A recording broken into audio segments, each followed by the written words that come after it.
তোমার বাবা এই 7টি কথা তোমাকে কখনোই বলবেন না।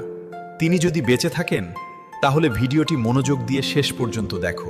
নাম্বার 1, তিনি নিজের সমস্ত কষ্ট সহ্য করে নেন, কিন্তু তোমাকে তা বুঝতে দেন না, যাতে তুমি সবসময় নিশ্চিন্তে থাকতে পারো। 2, বাবা নিজের সব স্বপ্নকে বিসর্জন দিয়ে তোমার স্বপ্ন পূরণের জন্যই বেঁচে থাকেন, যাতে তোমার কোনো কিছুর অভাব না হয়। 3, বাবা যখন তোমার উপর কঠোর হন তার ভালোবাসা একটুও কমে না, বরং সেই বকুনিটাই তার চিন্তা আর ভালোবাসার রূপ।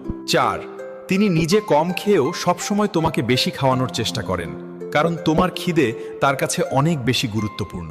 5, বাবা নিজে কখনোই কাঁদেন না, কিন্তু যেদিন তুমি সফল হয়ে তার সামনে দাঁড়াবে তার চোখে আনন্দের অশ্রু দেখতে পাবে।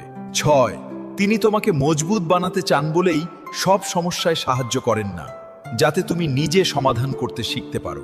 7, যেদিন তিনি এই পৃথিবী ছেড়ে চলে যাবেন সেদিন বুঝবে তাকে ছাড়া জীবন কতটা কঠিন, কিন্তু তখন আর কিছুই করার থাকবে না। আর হ্যাঁ নাতিরা, দেখবো আজ দেখা যাক কতজন নিজের বাবাকে ভালোবেসে আমাদের আজকের এই ভিডিওটিতে একটি লাইক করে যায়।